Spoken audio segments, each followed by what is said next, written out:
Meus irmãos, a paz do Senhor.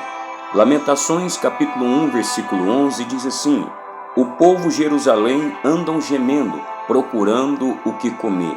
Eles trocam suas riquezas por alimento para continuarem vivos. A Bíblia diz que antes de Jerusalém ser uma cidade de tristeza, uma cidade de angústia, uma cidade de sofrimento, a Bíblia diz que Jerusalém era uma cidade cheia de paz, era uma cidade cheia de alegria. A Bíblia diz que Jerusalém, a população de Jerusalém era grande. A Bíblia diz que as crianças corriam alegres, corriam felizes. A Bíblia diz que os velhos sentavam nas praças e conversavam. A Bíblia diz que as senhoras paravam uma com a outra e começavam até mesmo conversar. Mas o que me chama a atenção que a paz que reinava em Jerusalém, aquele que governava a alegria de Jerusalém, aquele que governava o conforto de Jerusalém, era Deus. Quem permitia a paz de Jerusalém reinar era Deus. Quem permitia as senhoras abrir as suas janelas de manhã cedo para ver o sol nascer, com toda a paz e com toda a alegria, era Deus.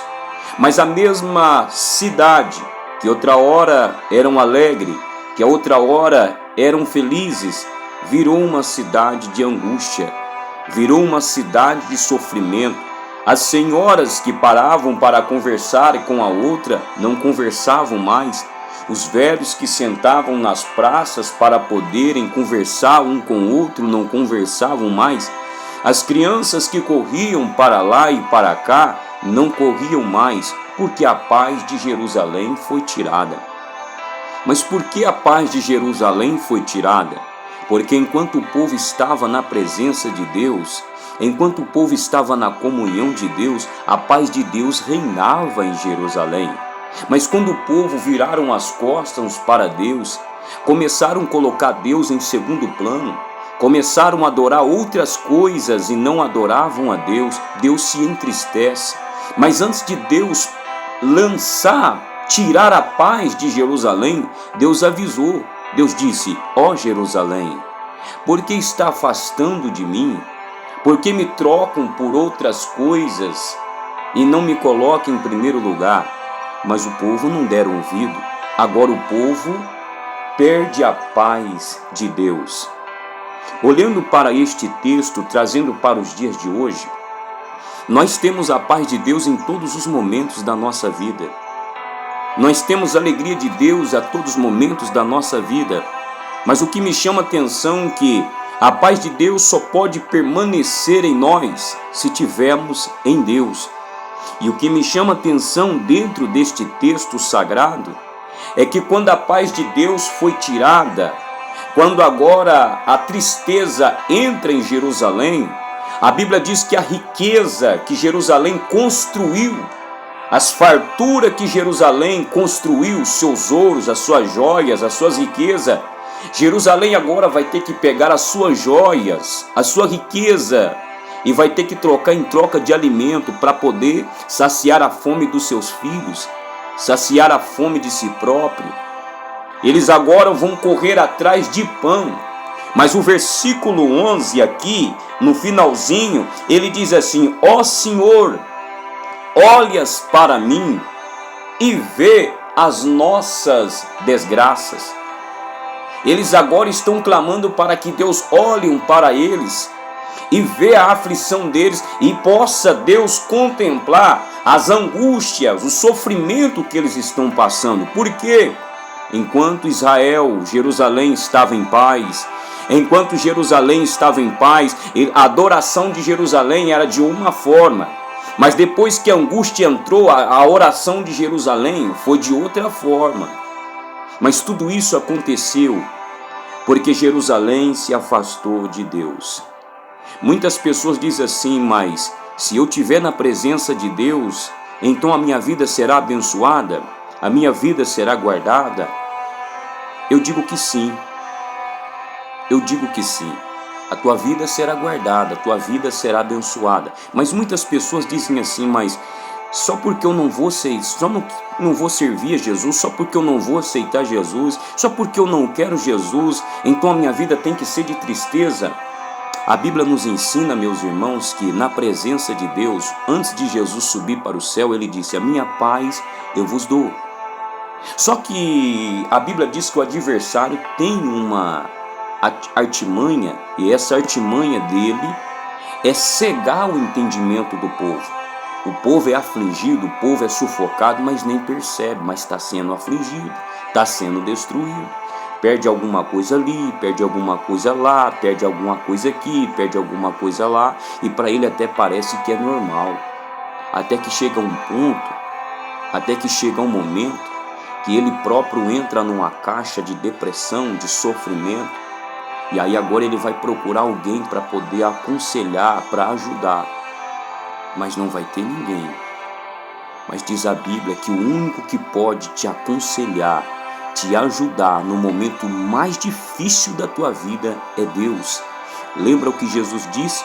Eu irei para o meu Pai, mas eu enviarei o Consolador, o Espírito da verdade, que o mundo não conhece, mas vós os conheceis, porque ele habita convosco e estará dentro de vós. Qual é a função do Espírito Santo?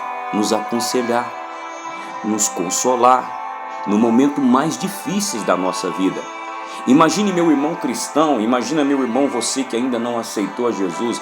Imagine bem, você tiver no momento mais difícil da tua vida e você tem um amigo, mas se esse teu amigo virar as costas para você, no momento mais difícil que você precisa, você vai buscar um conselho e o teu amigo vira as costas para você, o que você faz? Você desespera. Só que diz a Bíblia que o Espírito Santo pode todo mundo virar as costas para nós, mas o Espírito Santo não vira. Já viu quando você está naquela angústia tão grande que você pensa em suicidar, você pensa em tirar a sua própria vida, aí quando vem um consolo no teu coração e o Espírito Santo diz assim: para que suicidar se a caminhada tua ainda é longa? Valorize a tua alma, valorize a tua vida. Romanos, a Bíblia diz assim que Amós capítulo 8, versículo 11, se não me foge da memória, a Bíblia diz assim: haverá um tempo, diz o Senhor, que enviarei fome sobre a terra, não fome de pão nem sede de água, mas de ouvir a minha palavra. Hoje, meus irmãos, nós temos a palavra de Deus a todos os momentos. Hoje nós temos a palavra de Deus, hoje nós temos a oportunidade de ouvir a voz de Deus. Hoje nós temos uma porta de uma igreja aberta para poder cultuar. Só que diz a Bíblia que haverá um tempo que tudo isso cessará. As igrejas estarão abertas, mas não vão ter um pregador ali. A Bíblia diz que os missionários que andavam pela rua pregando, a Bíblia diz assim que não vão ver eles mais, porque estarão na glória com Jesus Cristo, nosso Senhor.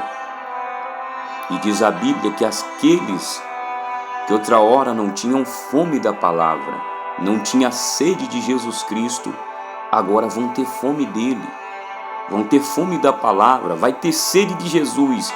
Eles vão nas igrejas procurarem o pão, mas o pão, ele foi embora. Vão querer a água, mas a torneira fechou, ela secou. Agora essa água que uma hora jorrava aqui na terra, aleluia, ela está no céu. O pão que era semeado para as nações inteiras, a palavra de Cristo que era levada para o mundo inteiro. A Bíblia diz que esse pão, ele acaba. Lembra que Jesus chegou na praia, a multidão estava todos reunidos ali, e a Bíblia diz assim que Jesus pregou a mensagem do reino. Mas depois que Jesus termina de pregar, Jesus disse: eu não posso deixar esse povo embora com fome, eles estão com fome. Entre 4 pães e peixinhos, a Bíblia diz assim que Jesus fez uma multiplicação e alimentou todos. A oportunidade de Deus é agora. A oportunidade de Deus é agora. Alimenta-se de Jesus, em nome de Jesus. Deus te abençoe.